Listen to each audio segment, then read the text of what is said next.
achieved. It is crazy to look at the double standard that exists in the UFC, and we've talked about on multiple occasions on various topics how the UFC is a business and it does what it wants, but still.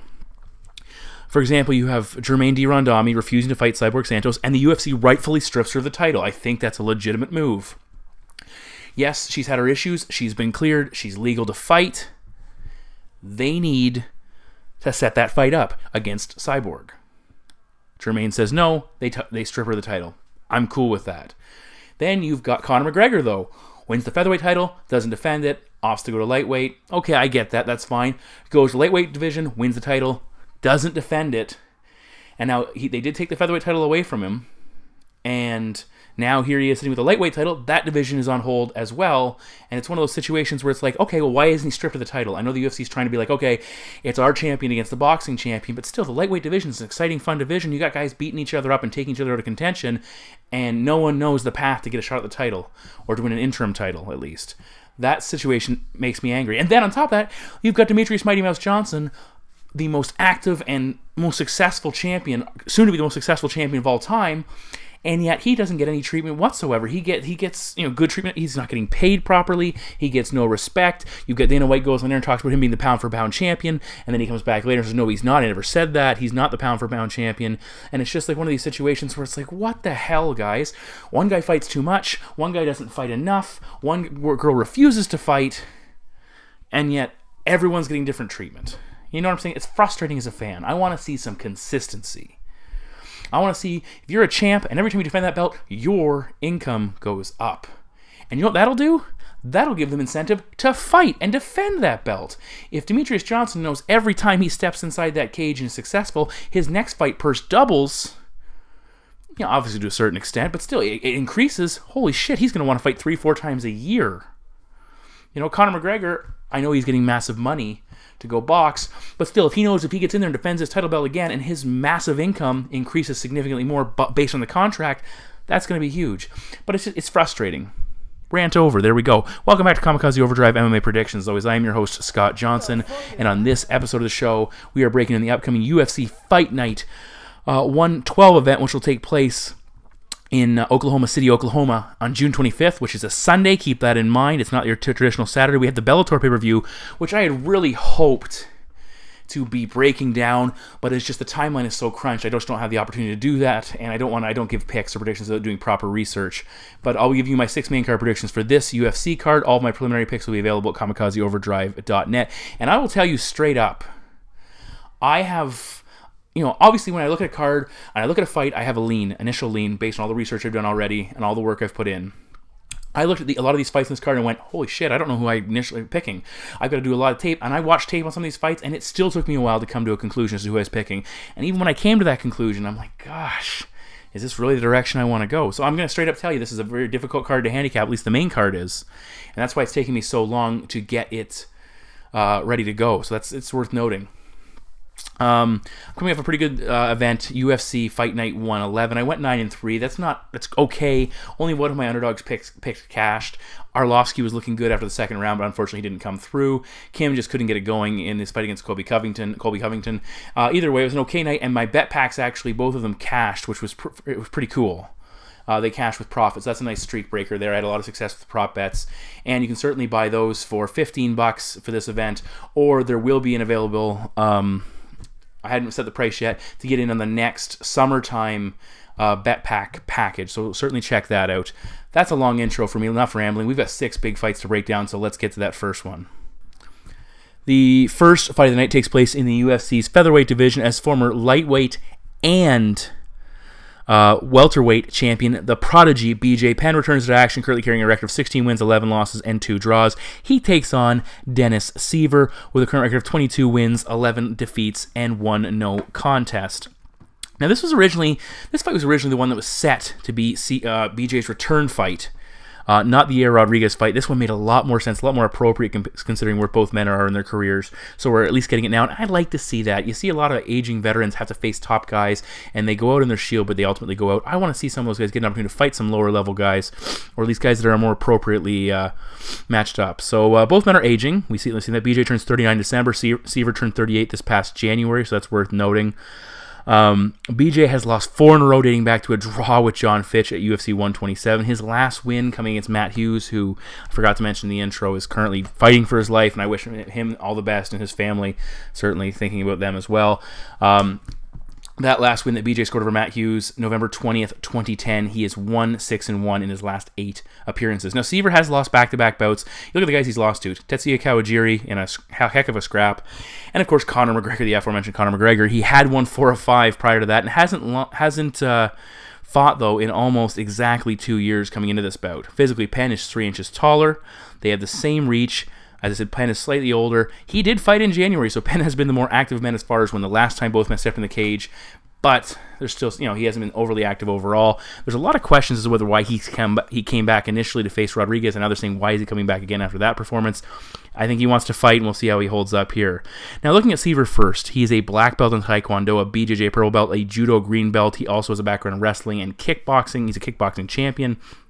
So a lot of various combat accreditations. Siver, he's a striker at base. He utilizes a very unique style, bounces around on the balls of his feet, mixes up his kicks into his attacks. He's a very capable counter-striker as well. Now, offensively, he averages 3.66 strikes landed per minute. That's pretty solid. 2.58 strikes absorbed. His highest total in the UFC, 128 significant strikes. That's pretty good numbers, but it came against Nam Fan, and it came in a fight where Siver predominantly dominated with his wrestling, and that's worth noting. And he has been developing a solid wrestling game. We've seen him land takedowns in key fights. He had landed 3 in the Rosa fight. He took Manny Gambarian down a couple of times, and Gambarian, a judoka, a very capable grappler in his own right. And Siver, on the other side of things, pretty solid takedown defense. He's got good balance, but he still can be taken down. We saw Kawajiri take him down 4 times and really won that fight on the strength of his takedown game. The big question is, how does Siver hold up after 2 years away from action? His cardio has never been perfect, but he still, if he can fight at the pace he wants, can still be effective. The technique is certainly there, but he is getting up there in age. He has been knocked out 3 times, and he has been submitted 5 times, so the durability factor has to be certainly weighing in there. Now for Penn, he was completely in over his head in his last fight. He fought a young, fast, and very rangy and very capable striker. He's known for his boxing skills and his chin, but he absolutely got hammered by Rodriguez and knocked out, and you obviously see his chin's not what it used to be. He didn't show us much of anything in that fight, and he had been out of action for 3 years. So again, you look at that and you go, is this what we've got in BJ Penn, or is that what we've got in BJ Penn coming off a long layoff against a top-flight opponent? I would expect his boxing could hold up against Dennis Siver much better, but he needs to find a way to consistently close the gap, get inside that range, and not get countered, land those strikes, not eat some kind of kick as he moves in. The key to BJ's Penn's success in this fight, if he can't do that, could be his wrestling. He can take guys down. He's got pretty good wrestling. If he scores takedowns, takes Siver out of his comfort zone and either grab a decision or possibly lock up a submission. But it's worth noting for BJ, he is 0-6-1 outside of the opening round, and his last win outside of the first round came against Diego Sanchez back in 2009. For those mathematicians out there, that's 8 years ago. Now, Siver's cardio isn't great, but I would say BJ's is worse. Siver being out 2 years is certainly concerning, but BJ has fought just 1 time in the last 4 years. Neither of those are good scenarios. I'm tempted to back Penn here a little bit, but not enough to actually pull the trigger. I'm not sure how the cut to 145 pounds affects him over a longer fight. I think it could be an issue. Siver has shown us on multiple occasions he's capable of fighting at 145 pounds and putting up decent performances. BJ probably stays competitive early, but eventually starts to fade. Siver pulls away, maybe even goes to his wrestling where he puts Penn on the ground and kind of breaks him, and BJ gets that look in his eye like he just doesn't want to be there anymore. I think Siver eventually grounds him out. My prediction is Dennis Siver to defeat BJ Penn by TKO. Fight number 2 in the main card takes place in the UFC's welterweight division, featuring Tim the Dirty Bird Means, 26 wins, 8 losses, 1 draw, and a single no contest. He's taking on the Dominican Nightmare, Alex Garcia, out of, coincidentally, the Dominican Republic. 14 wins, 3 losses. He does train at TriStar, though, in Canada. As I said, 14 wins, 3 losses for Alex Garcia. Now, Garcia is coming off a KO victory over Mike Pyle. He has alternated wins and losses over his last 5 appearances, which would put him in line for a defeat. There you have it. Let's move on. No, not that simple. In that stretch, he has wins over Mike Pyle and Mike Swick, older fighters who are certainly coming to the end of their careers. He also has losses to Neil Magny and Sean Strickland, younger, rangier fighters that gave him a lot more trouble. Now for Tim Means, he's 6'3" since returning to the UFC as a welterweight. He's coming off kind of a shocking bit of an upset loss to Alex Oliveira after an initial no contest that many felt he should have won, or at least was winning when it happened. He was submitted in round 2 in a fight. He was, for the most part, he was dominated in on the mat. And his last 2 defeats have come by submission. He's got several submissions on his record, so that tells us that's probably an area of vulnerability. Means is 5 inches taller. He will have a 3-inch reach advantage. Garcia is the younger man by 3 years. Now looking at Alex Garcia first, he is an absolute powerhouse of a man. Physically strong, able to overwhelm his opponents with his power and strength. 11 of his 14 wins have come inside the distance, 6 by knockout. He has good punching power, and he combines it with a power wrestling attack. In his decision victory over Mike Swick, he had 5 takedowns. I know a lot of people expect him to stop him, including myself. It did not occur. So 5 takedowns in his victory over Mike Swick. He had 8 against Sean Spencer, just 1 against Powell before scoring the knockout. He even landed 3 in his defeat against Sean Strickland. So it shows he can score takedowns. Now, he has had issues, though, dealing with the length of opponents that can keep him on the outside. He landed just 23 significant strikes against Strickland, only 5 in his loss to Neil Magny.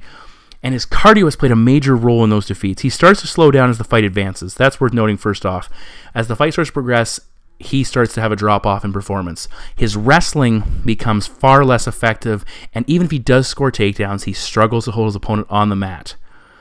And more often than not, he can get countered and put in bad positions, as we saw before, when he tries to get them down and he's tired.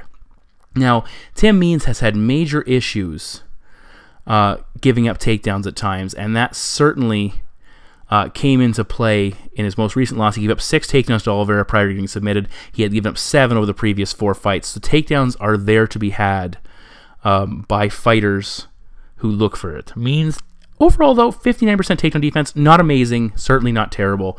And he has had success getting back up when taken down.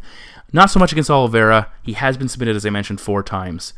The big thing with Means I like, though, he does make his opponents work hard to get him to the mat. You can't just push him over and bowl him down and keep him there. And that could serve to wear out Alex Garcia. Even if Garcia is able to win that opening round, I could see Means really tiring him out in all his efforts to. And Means is capable off his back.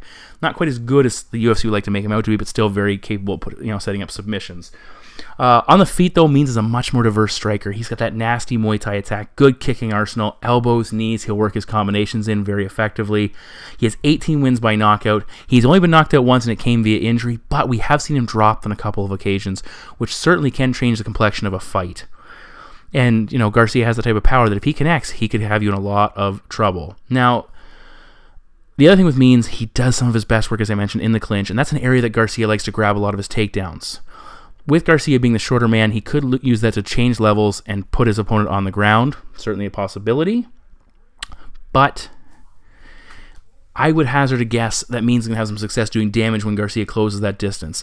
Means represents that style of fighter that Garcia has traditionally struggled with. Long, diverse, and superior cardio. For Garcia, he might win that opening round, and he needs to bank on it. He needs to do damage and potentially score a finish. But Means, I think he's going to capitalize on that cardio issue. He's going to pull away as the fight goes. Strickland scored a late stoppage when Garcia slowed down, became more hittable, and just tired out. I think Means could do the same thing here. So my prediction is Tim Means to defeat Alex Garcia by TKO. Fight number 3 in the main card is a UFC light heavyweight bout featuring Joachim Christensen of Denmark, 14 wins and 5 losses, taking on Dominick Reyes, also known as the Devastator. He comes into the UFC undefeated at 6 wins and 0 defeats. Now Reyes is stepping in with a little less than 3 weeks to prepare. Christensen fought just over a month ago, lost by submission, so it's a pretty quick turnaround for him. Now it's worth noting Reyes fought also at the start of June, so he is very fresh as far as his recent competition is concerned. Now Christensen is 1-2 in the UFC. This is his 3rd fight of 2017, so he's very active. For Reyes, already 2-0 this year, so that's pretty impressive as well. Now for the new guy, 6 pro fights, 5 wins by stoppages, all in the first round, 4 in under 75 seconds. He has gone up to the opening round just once, and it went all the way to a decision. That was back in 2015. For Christensen, massive, well, at least a 13-fight experience advantage, 19 pro fights overall, 5 knockouts, 5 submission wins, 4 and 3 in the scorecards. He has been submitted twice. Now, both men are very tall for the division. Reyes, 1 inch taller at 6'4". He'll have a 2-inch reach advantage, and he is 10 years younger than Joachim. And it's worth mentioning again that Reyes is a southpaw, which certainly switches some things up. Now, Reyes is building a reputation after landing a massive head kick in one of his most recent bout, where his opponent was taunting and showcasing his head movement, and boom, he was unconscious after that massive head kick took him out. I like what I've seen out of the kid. There's not a ton of footage out there, but what I have seen is very impressive. He's a good athlete. He's quick. He moves very well. Very good hands. Throws nice straight punches. He's got a nice jab. He's got a nice straight left as well. But it's that left leg high kick that I just mentioned that really can do a lot of damage, and he's not afraid to let it go. He'll work in a push kick to the midsection, and I think he mixes up his kicks and his punches very effectively. Now, we haven't seen a lot of wrestling. At least I haven't. Some of the reports I've read said he's decent on the mat, and certainly that's an important factor, especially against Christensen, who's not an awesome wrestler, but can go to the ground if he wants to. Now, for Joachim Christensen, he's a very durable fighter. Decent striker overall. He stays active when he's attacking, and he's willing to stand and trade, which is good. He can counter. He gauges the distance very well with a left jab, and he'll get dragged into a fight, but he counts on his chin to hold up. And he can strike moving backwards, which is very effective, especially in the heavier divisions where guys will look to come forward looking for that knockout, use that momentum against them, put them on their seat. Now, I like the fact that he's shown he can finish with his hands. He had that nice left uppercut against Bojan Milojevic, taking him out. He knocked down Da Silva as well prior to getting submitted, but still showed he can do some damage on the feet. You know, prior to the knockout against Milojevic, he was leaning on him, landing short strikes in the clinch, working in knees, attacking the body, wearing him out, and then eventually took him out with an uppercut in that position. Now, he has shown himself capable of competing on the mat, but he doesn't have great takedowns to really consistently put his opponent on the ground. He was submitted by Da Silva, overwhelmed and finished by Antigulov, also by submission on the mat. So certainly there's a vulnerability there. Should we get to see an attempt by Reyes to go to the ground? The question about Reyes coming in on short notice with short fight time experience is, how's he going to hold up? He fought just 3 weeks ago, which is massive. He'll be fresh. Christensen did as well, but it was one of those wipeout fights where it just wasn't good. Christensen, I think, needs to drag this fight deep, try to grapple with him, wear him down, clinch him up, tire out the new guy who's, again, not used to having all these long fights on his record. I like Reyes here. He's the better athlete. He's younger. He's a little bit taller, a little bit longer. And I really like the way he moves, the way he throws his punches, and that left high kick is fantastic. I think that height and reach advantage is going to help him to land first. Again, watch for that high kick to connect. I think Christensen's got great durability, but at his age, he's closing in on 40. That's going to catch up with him. And my prediction is Dominick Reyes to defeat Joachim Christensen by knockout. The deeper we go in this card, we get into more and more of these fights where it's like, wow, this is an interesting matchup. I'm having trouble discerning a sizable lean. We'll see how this one turns out. We're in the UFC women's strawweight division. Felice Herrig ranked 13th, a little bulldog as she's affectionately known. 12 wins, 6 defeats, taking on Justine Kish, undefeated at 6-0. Now, both girls are trying to work their way into title contention. This win moves either one of them, a long way up the ranks in a division that's certainly looking for new contenders to step in there with the current champion. Now, Kish is undefeated. She's 2-0 in the UFC, plus with a win over Miranda Marcos prior to coming to the Ultimate Fighting Championships. She has a kickboxing background, so certainly her 6-0 record is a little bit deceiving as far as her experience is concerned. For Herrig, coming off back-to-back wins since returning, both upsets, both correctly predicted by me. The Alexa Grasso was a big upset she pulled off, and Herrig's a well-known personality. We know she's very, vocal on social media. She's out there. So certainly someone who is marketable going forward. Physically, Kish 1 inch taller. Herrig will have a 1 inch reach advantage, and Justine is the younger girl by 4 years. Herrig, though, 12 more pro fights as a mixed martial artist, and it's worth noting Justine Kish missed weight in her last fight, and she's had some injury issues. So certainly not a bit of a checkered past when it comes to activity. Kish, former Muay Thai competitor, constantly moving forward, very aggressive, almost runs forward at times when attacking.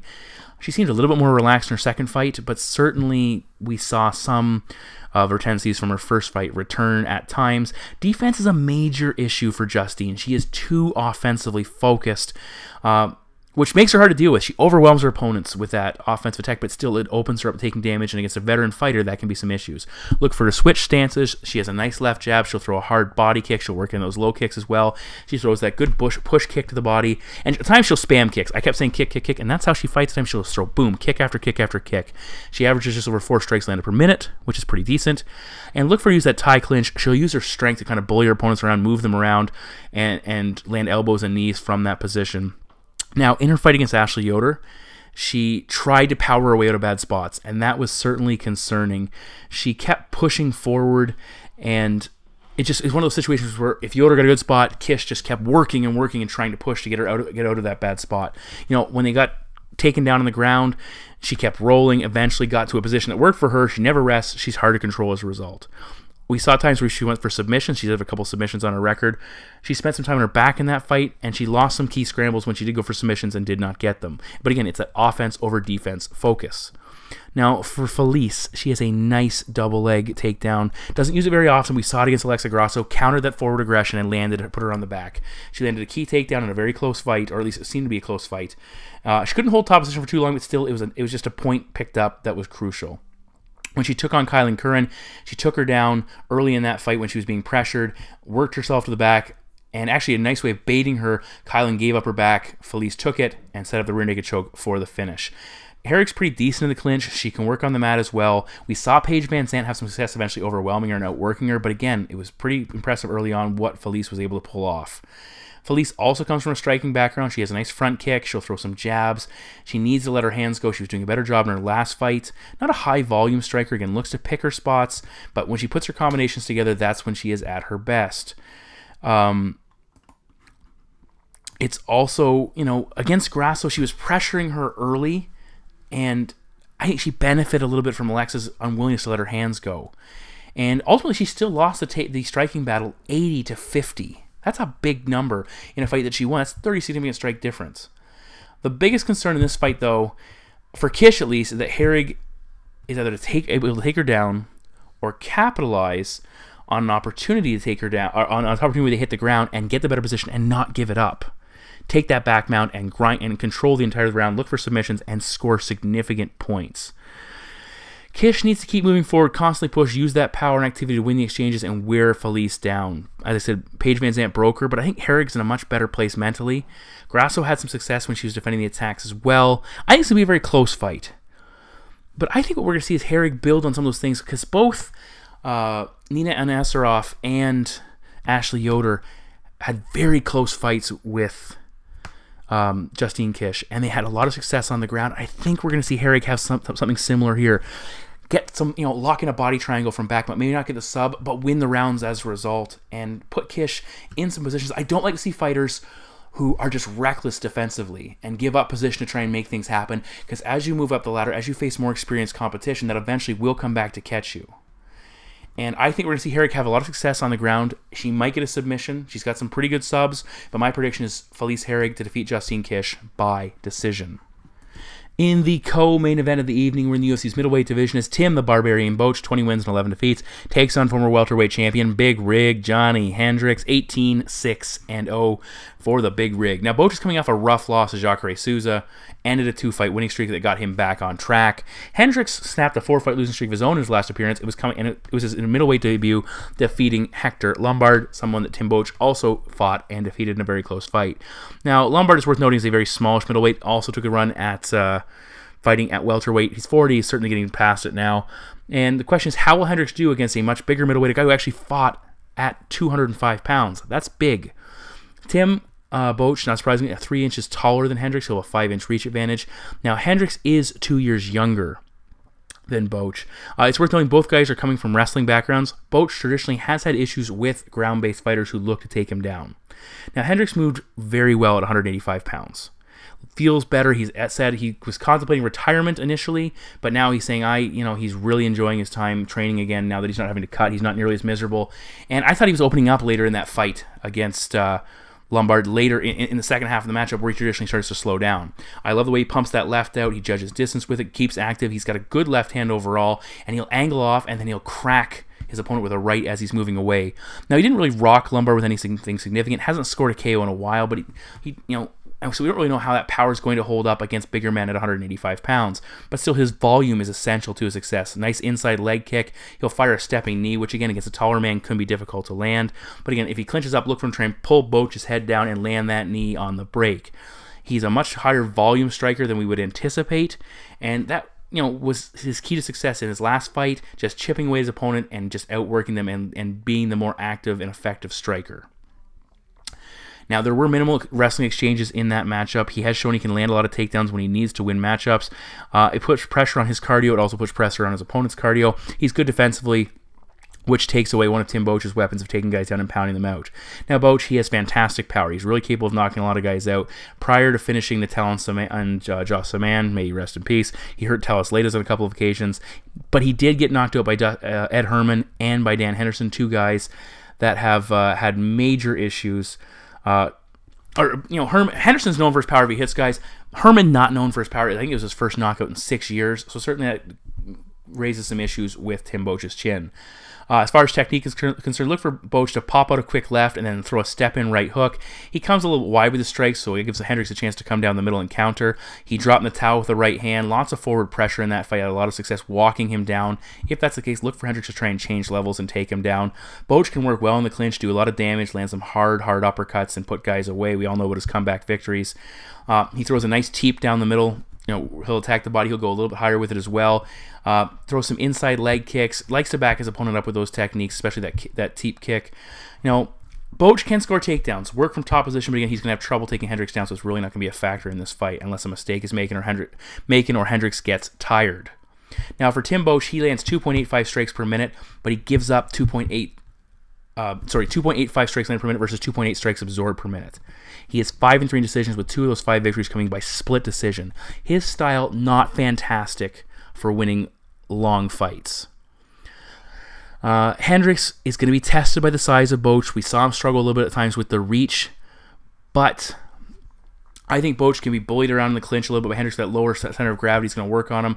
Johnny's going to be the more active striker, chipping away and working and making Boetsch chase him. Look for Johnny to score a couple of takedowns to catch him off guard. And my prediction, and potentially a close and controversial fight, is Johny Hendricks to defeat Tim Boetsch by decision.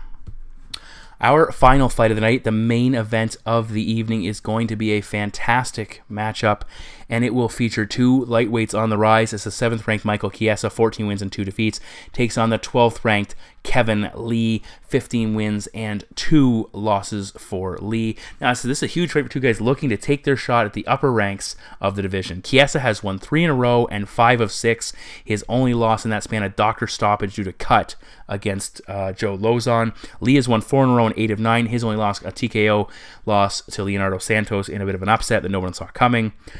Chiesa, 4 inches taller. Lee will have a surprising 2-inch reach advantage. He has a very long reach for his height, but Chiesa, fairly lengthy in his own right. Lee is the younger man by 5 years, but Michael Chiesa coming with a 14-month layoff, which that certainly raises some questions. Now, first and foremost, we saw a very emotional exchange between these two. Lee mentioning Chiesa's mom. Chiesa taking great offense to that. We all know about his history with the Ultimate Fighter and his father passing away during the shooting of the show. Both guys were fired up. This could lead to an emotional performance, and we know sometimes when emotion plays a role in a fight, it actually can hamper fighters' willingness to go because they just don't want to lose to that guy who said those things about your mama. But we'll see how that plays out. Chiesa, 10 wins by submission, 4-0 on the scorecards, 1 loss by knockout, 1 loss by submission. Lee, 1-1 in the fights ended by knockout. It's not a lot of striking power. 7 submission wins, 7-1 on the scorecards. Now, Lee has relied heavily on his takedowns. He had 7 against Mustafayev. He has landed at least 1 takedown in all but 1 of his 9 UFC fights. And it was, of course, the Santos knockout where he didn't get a takedown. He likes body lock takedowns. He's very difficult in the clinch defensively. He can score offensively from that position. I like the way he'll fake strikes to set up that shot. He changes his level very quickly when looking to get the fight to the ground. He doesn't telegraph his takedowns, which is very effective. He really flows into his level change. Did get caught in a guillotine versus Mustafayev, was able to power out of it, and went to work on the ground. He's very active on the mat, advancing position, smothering his opponents, and looking to wear them out before picking up a finish. He finished Jake Matthews on the floor with strikes, got his back and really pounded him out, and he just forced the referee to step in there. Against Ronaldo, Ronaldo tried to take him down. We saw a nice counter in that position prior to Lee getting the finish on the ground, also by submission. Now, when Lee's forced to fight on the feet, he's not an overwhelming striker. He's very capable. The last time he went 3 rounds, he landed just 64 significant strikes. His UFC best, 74 versus Tuck, which is respectable but not overwhelming. He uses a very long jab to keep his opponents on the outside. Not a ton of power based on his numbers. Throws a decent one too, but again, nothing really flashy. He's relatively light on his feet. Quick kicks to the body. He'll throw a long straight right mostly. But again, KO'd by Santos. Hurt by Efrain Escudero. Hurt on multiple occasions by Francisco Trinaldo. Trinaldo hit him with a big overhand left. He also hit him with a punch to the body that had Lee in all sorts of trouble. I had Trinaldo in that fight and really liked what I saw, but unfortunately did not go his way. And we saw Lee get backed off after taking some damage, and that was certainly concerning. He was not nearly as active in the exchanges, which isn't shocking, but certainly it's worth noting here against a guy like Chiesa, who is pretty aggressive. Now, Chiesa's signature submission is the rear naked choke. He submitted Beneil Dariush and Jim Miller, which is a massive feather in his cap. If he gets your back, you are in serious trouble. 8 rear naked choke submissions overall. So he knows what he is doing. His wrestling's improving. He had 8 takedowns over his first 5 UFC fights, but he's landed 7 over his last 3. Takedowns for him predominantly come from the clinch as well, so that's going to be a big battle in that clinch position. Body locks and trips are his primary method to get the fight to the ground. He's an aggressive guard passer, always looking to roll to his opponent's back and get to that position where he can pick up the submission. Now, against Dariush early on, he was getting out-muscled in the clinch, but he's able to create some scrambles, and eventually that's where he got in the position to finish that fight, and that's very noteworthy in this matchup. He is still developing as a striker.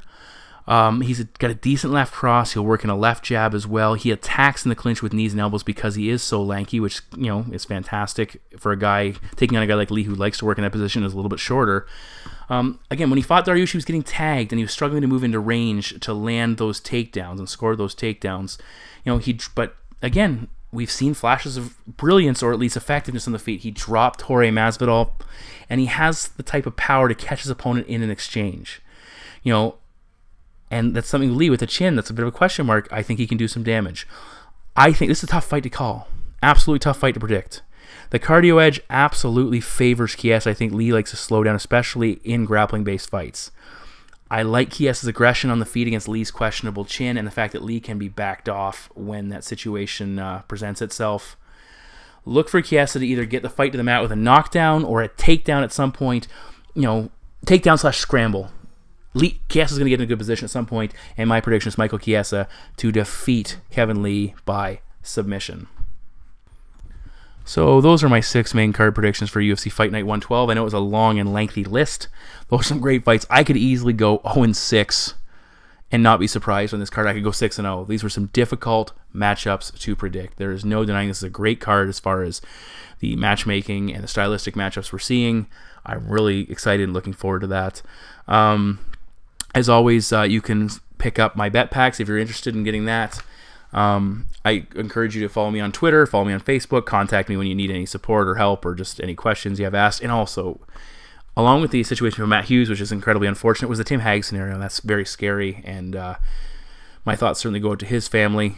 And this is too bad what happened to him, and it really makes you question just the fight game in general, and fighters knowing when it's time to quit and knowing physically when they need to get out. And it's not that simple, obviously, we know that, but may he rest in peace, Canadian fighter Tim Hag. Thanks for tuning in, guys, and talk to you soon. Bye bye.